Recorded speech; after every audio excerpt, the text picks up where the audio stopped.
Oi pessoal, sou o professor César Hildo, vou estar com vocês com o componente de Sociologia e hoje nós estamos na nossa 23ª aula e o conteúdo que vamos estar trabalhando hoje são castas, estamentos, certo? Estamos no conteúdo 1, tá, dessa disciplina e para que você possa compreender duas coisas que são bem distintas.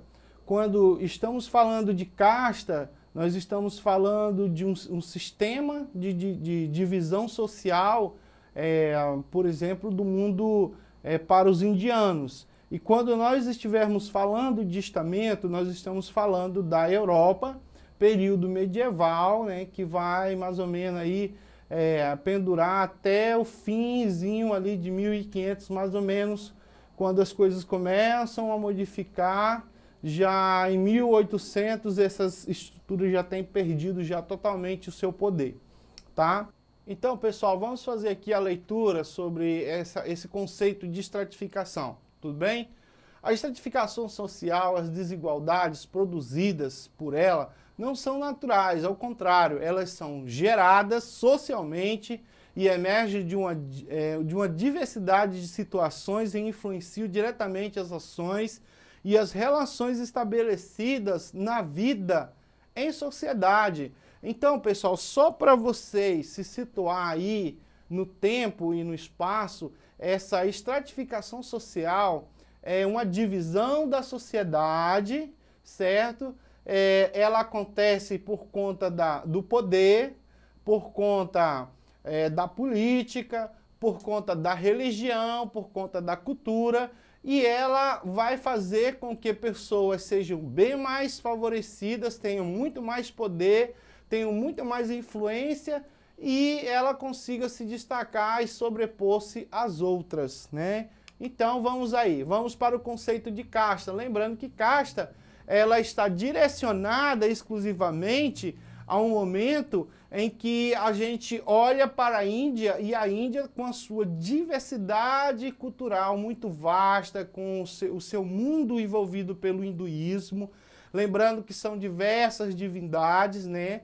E aí as castas, elas estão baseadas principalmente na cultura e também na religião, e a partir da cultura e da religião que vai determinar como é que vai ser a estrutura social nesse continente, tá? Então vamos lá. A hereditariedade é a base para a divisão da sociedade, ou seja, no sistema de casta, quem nasce no topo da pirâmide vai ser sempre topo da pirâmide, não importa o que ele faça na vida, ele sempre vai ser um privilegiado. Quem nasce no meio da pirâmide também, ele não vai poder descer e nem vai poder subir. Quem nasce lá na base, lá no pezinho da pirâmide, ele dificilmente nunca vai poder subir, ele não pode casar, ele não pode se relacionar com quem está lá no topo da pirâmide, ele não pode visitar a casa do outro, não pode comer o alimento, eles não se conhecem, eles não têm relação, eles não têm, como se diz, familiaridade entre eles. Então, aqueles que pertencem às castas inferiores não podem manter contratos sociais com os grupos superiores. Normalmente, a estratificação é reconhecida pelo sobrenome, mas em algumas religiões ou regiões pode-se perceber a casta de um indivíduo no meio por aquilo que ele consome, por aquilo que ele se alimenta. Então, lembrando que a base, né, desse sistema, dessa divisão social de castas lá no mundo hinduísta, no mundo indiano, quem é pobre, que está lá abaixo, lá nunca vai conseguir se superar, nunca vai conseguir ascender. Tudo bem? Então vamos lá. Estamos aí mostrando, por exemplo, a base, né, a pirâmide, né, indiana, né, que está baseado principalmente essa distribuição na religião. Então, por exemplo, existe somente 4 tipos de castas, né? Os brahmanes, que são os descendentes segundo o livro dos Vedas, né? Segundo a tradição Veda, os livros, né? Bhagavad Gita. Quem nasce do deus Brahma ele vai ser privilegiado, ele vai poder ocupar cargos de governo, de liderança, de prefeito, de secretário de Estado. Ele não pode jamais exercer qualquer outra atividade se não for essa. Porque conforme o tempo vai passando, eles vão se aperfeiçoando e esse conhecimento é passado de pai para filho, de uma certa forma que o tipo de serviço é aperfeiçoado de um jeito, porque eles entendem que deve estar trabalhando para o Deus Brahma, então eles fazem o melhor. No caso da segunda divisão, que são os Kshatriyas, que são os militares que protegem o povo e protegem os Brahmas, eles também nunca vão poder ter relação com os Brahmas, eles também não têm relação com as outras classes que estão inferior, eles estão nessa posição, quem nasce militar, os seus filhos vão ser militar e acabou-se, não tem esse negócio, tá? Depois vamos ter os Vaishyas, que são os comerciantes, os fazendeiros, os produtores rurais, aqueles que produzem o alimento. Quem nasce Vaishya vai ser Vaishya para toda a vida, porque ele tem que cumprir o seu papel social até que ele morra, para quando ele nascer ou ele encarnar novamente em outro plano, ele seja abençoado pelos deuses Shivas e Brahmas. Tudo bem? Então, temos os indivíduos que fazem parte de nenhuma dessas castas, que são chamados intocáveis. Eles são chamados de intocáveis porque eles não podem ser tocados nem pelas classes superiores, nem as médias.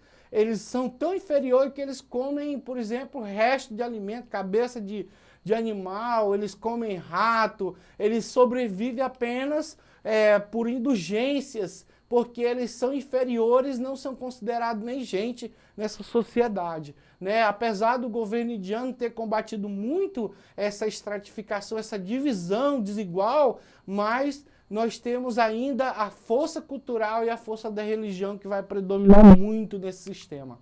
Tudo bem? Até agora? Então, pessoal, vocês compreenderam essa parte que vai estar falando aí sobre as castas vão acontecer no mundo, né, mundo indiano, com base na religião, né, daquele sistema, daquele país. Agora vamos se voltar para o mundo europeu, que são os estamentos. Essa palavra estamentos que vai dar origem a status, e esse status vai dar origem ao nome de Estado. Então nós temos o Estado, né, com a sua subdivisão, com suas secretarias, né? Então, ele vai nascer no período medieval, logo que termina o governo dos romanos, e vai pendurar aí por todo o período medieval, enquanto a Igreja Católica vai exercer poder sobre a sociedade, nós vamos ter a força desses estamentos, né, que são uma sociedade dividida a partir da ordem da Igreja. Tudo bem? Vamos se voltar para o nosso slide. Então, os estamentos. Durante cerca de 10 séculos, a Europa Ocidental viveu o período denominado Idade Média. Esse período caracterizou-se pela intensa presença da religião católica, que dividia as normas, condutas de convivência para a população. No caso, a Igreja Católica fundamentava essa divisão social e aí ela distribuía essa divisão. Então, nós vamos ter aí a distribuição a partir do clero, certo? Vamos fazer uma pirâmide aqui imaginária, nós vamos colocar o clero no topo dessa pirâmide, os nobres, logo em seguida, os comerciantes e os camponeses. Lembrando que esses comerciantes, posteriormente, eles vão ser os burgueses, que mais tarde vão fazer a grande revolução capitalista e vão se posicionar agora no topo da pirâmide. Então, no período capitalista, quem é o que detém o poder é o burguês, é o comerciante que vai entender que tem esse poder em cima da necessidade. Então, sociologia estuda justamente essa divisão social a partir do capitalismo.